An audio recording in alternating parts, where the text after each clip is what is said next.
À la une ce soir, une fête des pères sous le signe de la solidarité. 200 repas distribués aux sans-abri ce matin à Fort-de-France et au Lamentin. Une action coordonnée par une femme. Nous l'avons suivi. Reportage dès le début de ce journal. L'impuissance face aux sargasses avec une nouvelle vague qui est arrivée dans la nuit. L'ensemble de la côte atlantique est touché. Les riverains sont désespérés. Vous les entendrez dans un instant. 3600 petits déjeuners pour 3600 candidats au baccalauréat pour la 3e année consécutive. Madine Ambition a réalisé son action envers les lycéens martiniquais. Et puis la défaite des Allemands tenant du titre et le match nul des Brésiliens, grands favoris. Nous reviendrons sur les grosses surprises survenues lors de cette 4e journée de Coupe du Monde de football. Voilà pour les titres. Bonsoir à tous. C'est un jour de fête pour les papas et les plus isolés n'ont pas été oubliés. 200 repas confectionnés et distribués ce dimanche aux sans-abri. C'est l'initiative d'une femme accompagnée d'autres bénévoles. De quoi redonner le sourire aux plus démunis. Le reportage de Sandrine Claude. Plus qu'une bonne action, c'est une tradition que Georgette perpétue depuis maintenant 5 ans. En cette fête des pères, elle a cuisiné 200 repas à offrir gracieusement et elle n'a pas fait les choses à moitié. Du couscous, mouton et poulet, on a fait couscous royal, on a fait des pâtes au gratin, des bananes jaunes marinées, du riz, des haricots rosés, la salade de tomates, concombre, des filets de harissons. Et la liste est non exhaustive. Un vrai repas de fête pour des pères certes célébrés en ce jour, mais qui vivent pour la plupart dans la rue. Le sujet est sensible, peu ont accepté de témoigner. Ce mois-ci, j'ai pas beaucoup d'argent, donc je suis venu profiter de la nourriture, puisque j'ai faim et je n'ai pas d'argent pour en acheter. Heureusement qu'elle est là, parce qu'aujourd'hui, j'aurais rien bouffé sinon. Alors bon, je suis content. Je souhaite la bonne fête à tous les papas, bien évidemment. Tu veux parler le filet d'harissons? Oui. Ah bon? Avec son van, Georgette sillonne les quartiers du centre-ville. Aujourd'hui, elle est accompagnée par Octavie, qu'elle a aussi aidée par le passé. Elle m'a servi à manger, j'ai pris. Et puis elle m'a même dit, est-ce que je peux venir donner un coup de main à la fête des pères? Je lui ai dit oui. C'est des jeunes qui sont en difficulté, qui sont vraiment dans les besoins, les démunis justement. Elle essaie de faire le mieux pour faire de sorte que ces gens sortent de ces problèmes-là. Ne lui parlez pas de gloriole, c'est avant tout la volonté d'aider qui anime ce petit bout de femme. Je passe de temps à autre et puis il y a dans un groupe qui m'appelle, il me dit oh, mamie, on est là, tu n'as rien pour nous. Et puis depuis, je viens, voilà, par exemple celui-là, il me connaît bien sûr le Lamentin. Et de toute façon, dès qu'il me voit, il m'aide. Quand je suis avec eux, je suis bien. Je suis bien, je cuisine, je ne ressens même pas la fatigue. Le fait d'être avec eux, parce que j'aurais pu être moi-même SDF, parce que j'ai eu beaucoup de soucis dans ma vie. J'aurais pu être moi-même SDF, j'ai perdu ma maison, j'ai plein de choses qui me sont arrivées, mais ça va là. Ça va là. J'ai repris le goût à la vie en les aidant. Georgette compte bien remettre le couvert dès l'année prochaine pour que vive la solidarité. Nous vous en parlions hier, l'arrivée de nouveaux bancs de sargasses. Cette fois-ci, c'est l'ensemble de la côte atlantique qui est concernée. Moins d'une semaine après la visite de Nicolas Hulot et d'Annick Girardin en Martinique, face à la marée brune, Marie Tricot et Michelet François ont rencontré des riverains épuisés et impuissants. Regardez ce reportage. Quelle surprise!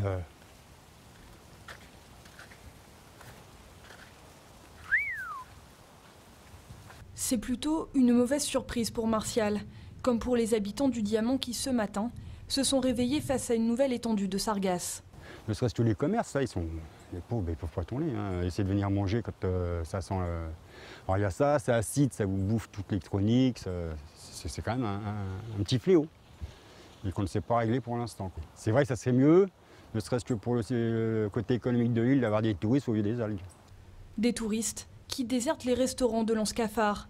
Ernest y tient un établissement depuis 10 ans. Quelle catastrophe, quelle catastrophe.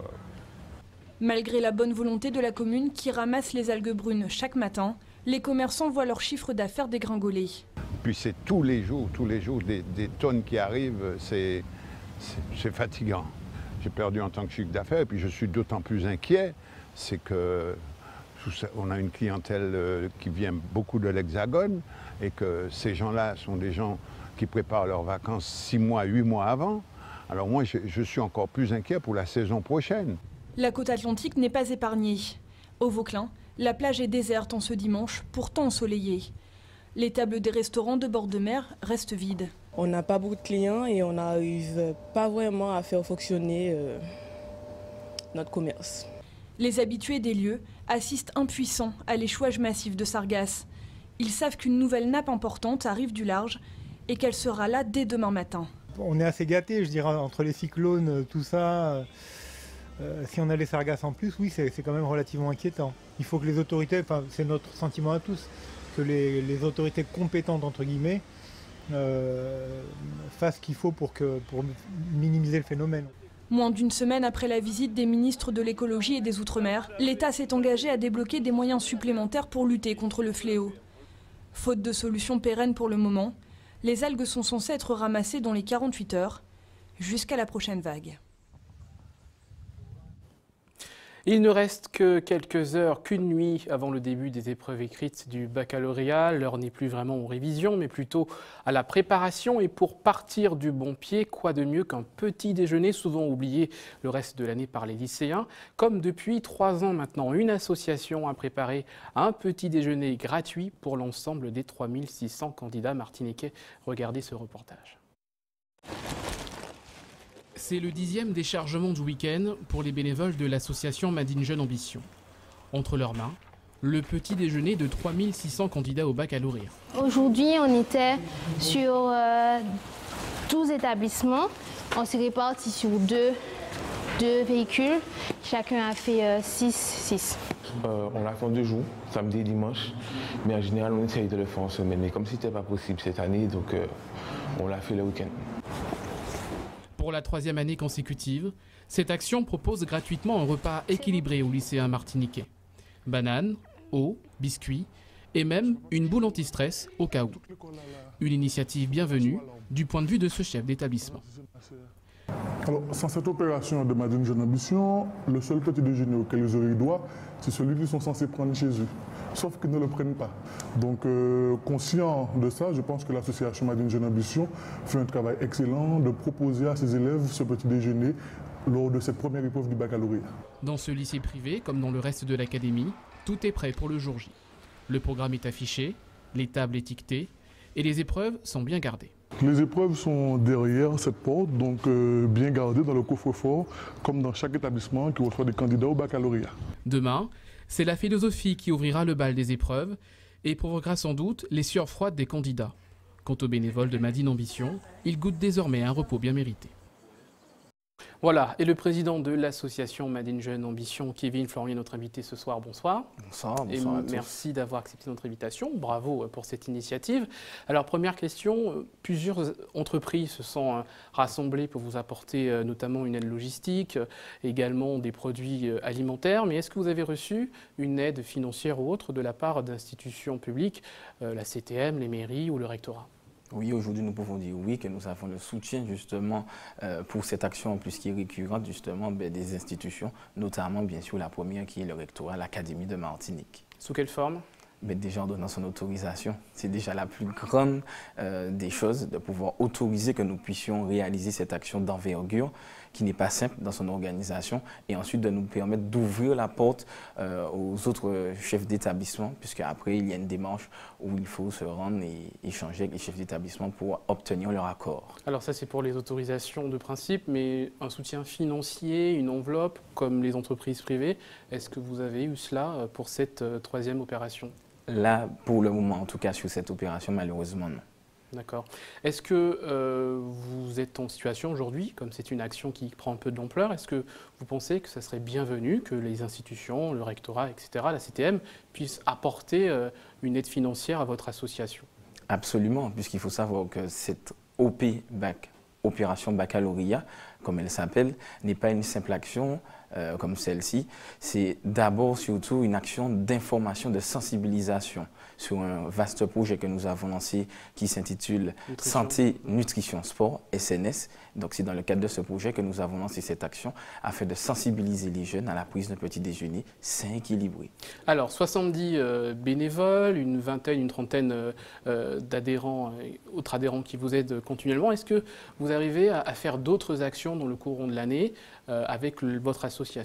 Absolument, il faut savoir qu'aujourd'hui, l'association Made in Jeune Ambition est une association qui travaille sur les thématiques liées à la jeunesse, santé, employabilité et prévention. Notamment, nous touchons à de très grands sujets sociétaux, puisque nous venons de sortir d'une campagne, une vaste campagne de prévention à la non-violence par le biais de la caravane de l'unité, anciennement appelée la caravane de la non-violence.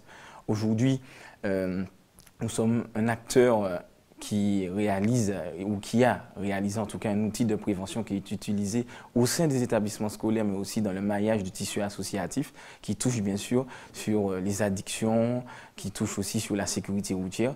Et bien sûr, il y a plein d'autres actions sur lesquelles nous mettons le pied, nous pointons du doigt, mais voici en tout cas quelques-unes que je viens de vous citer.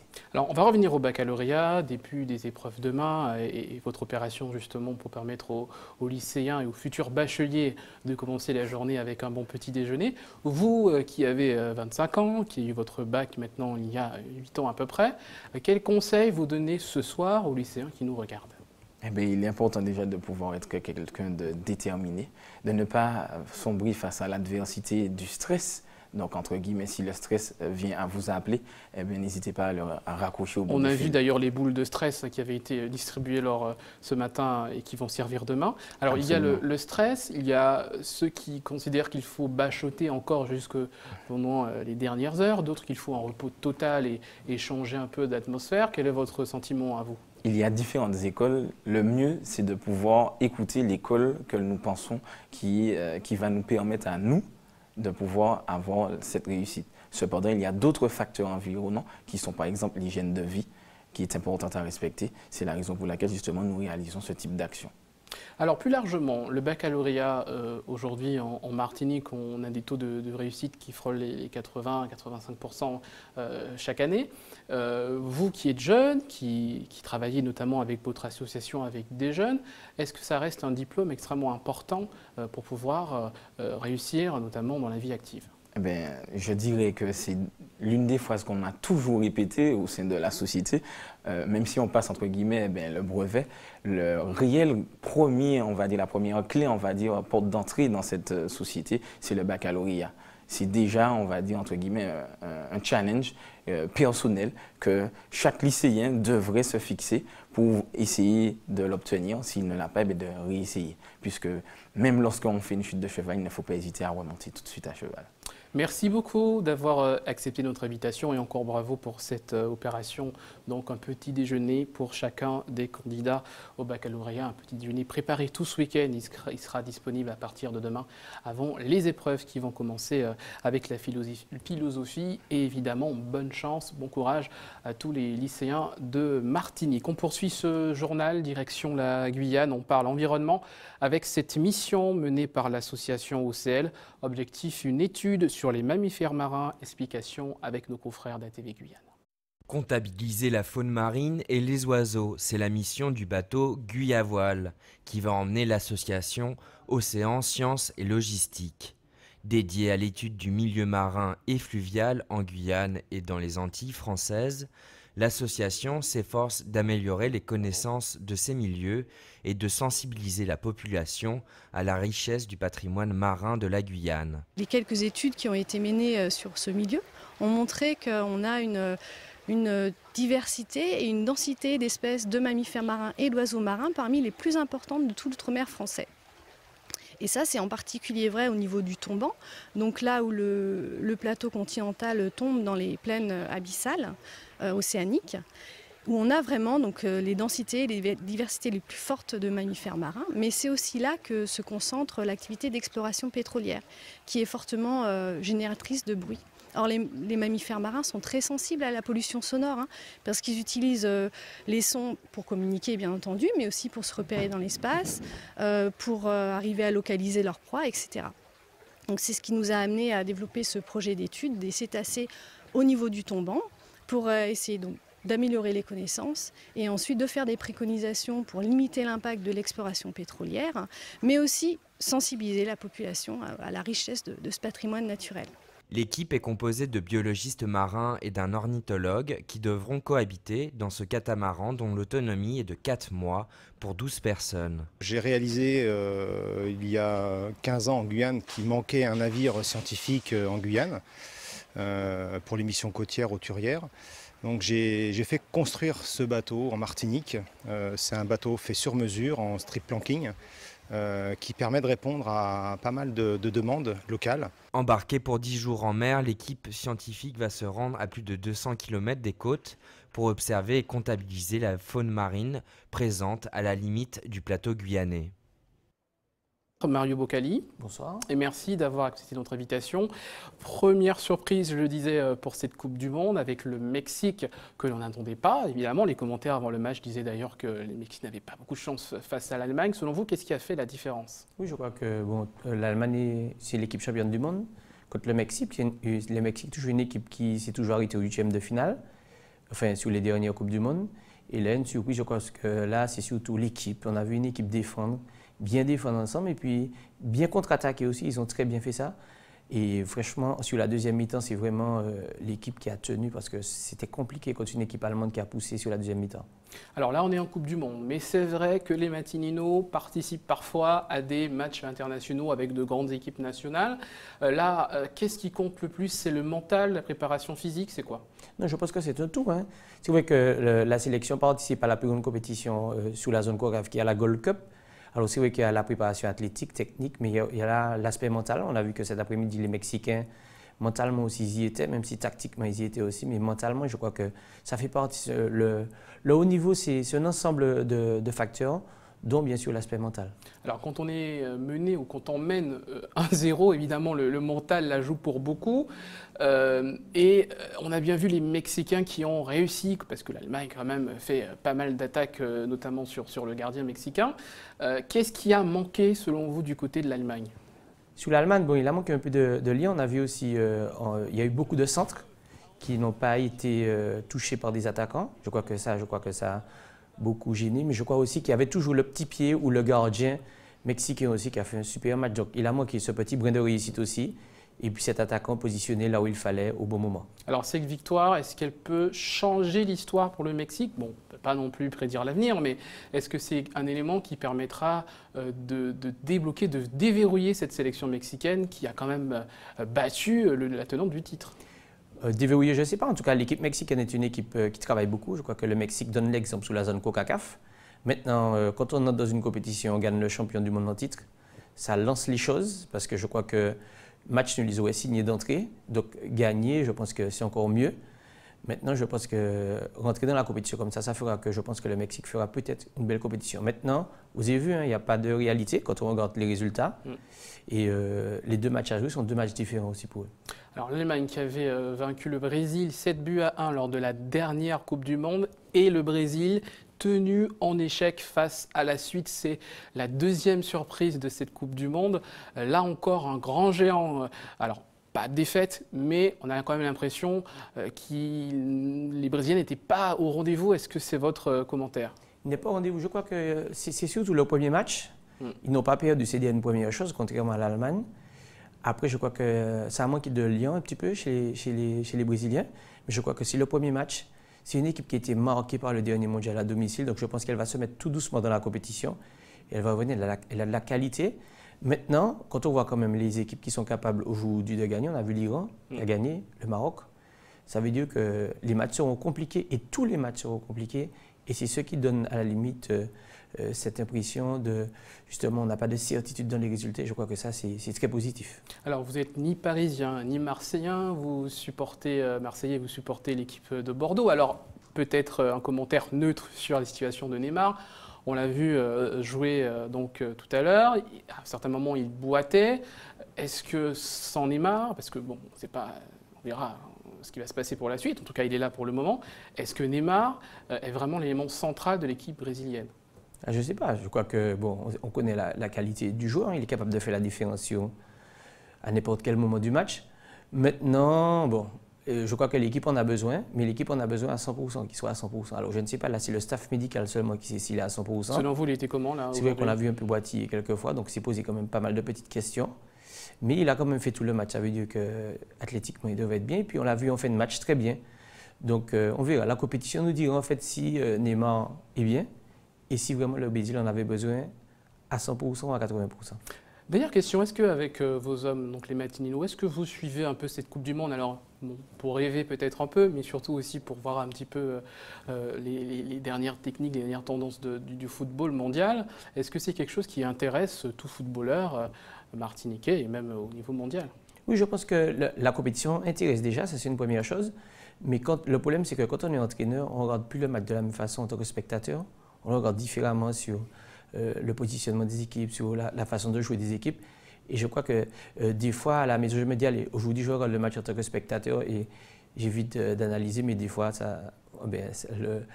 le rôle d'entraîneur revient, donc on est obligé d'analyser les matchs et à la limite, ça nous fait du bien de voir du haut niveau aussi. Merci beaucoup, Mario Boccali, d'avoir accepté notre invitation. Je rappelle que vous êtes l'entraîneur des Matinino et la Coupe du Monde qui se poursuit notamment sur ATV. Et pour terminer ce journal, cette manifestation spéciale Fête des Pères organisée par le Centre du Réveil Chrétien dans le cadre de la conférence des hommes, clôturée aujourd'hui par une prestation de gospel. Petit extrait recueilli par Sandrine Claude.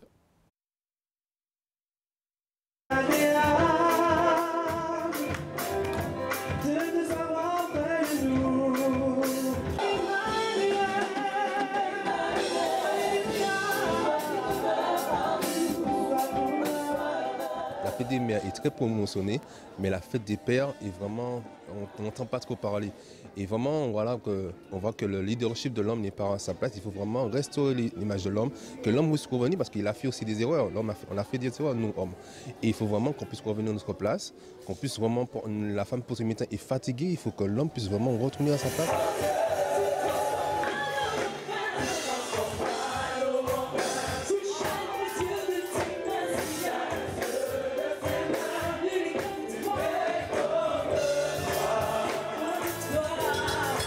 Considérons qu'une famille solide est bâtie d'abord sur le couple, le père et la mère. Le père qui, comme nous enseignent les Écritures, est le chef de la famille qui doit décider, bien sûr, en collaboration avec son épouse. Le père reste toujours celui qui dirige, il est en quelque sorte le protecteur de sa femme. Comme il y a eu quelques semaines que nous avons célébré la fête des mères, le père a aussi sa place dans la famille et il faut qu'on célèbre la fête des pères aussi.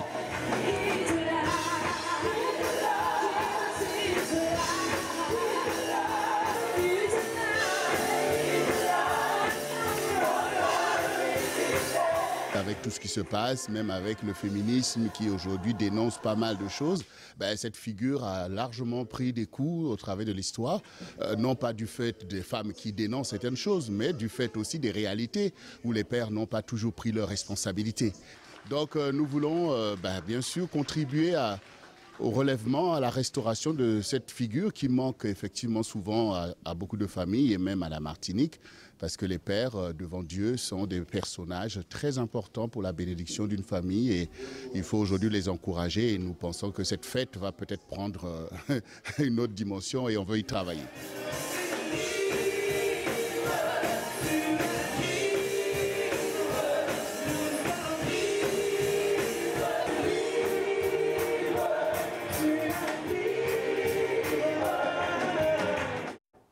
Comme chaque soir, votre rendez-vous pour le don du sang demain ou la montée entre 8h et 13h à Place d'Armes sur le parking de la Caisse Générale de Sécurité Sociale avec toute l'équipe de l'EFS Martinique. Et c'est ainsi que l'on referme cette édition. Je rappelle les principaux titres développés dans ce journal. Cette action de solidarité menée dans le cadre de la fête des pères. 200 repas distribués aux hommes sans abri dans les rues de Fort-de-France et du Lamentin grâce à l'action d'une femme martiniquaise.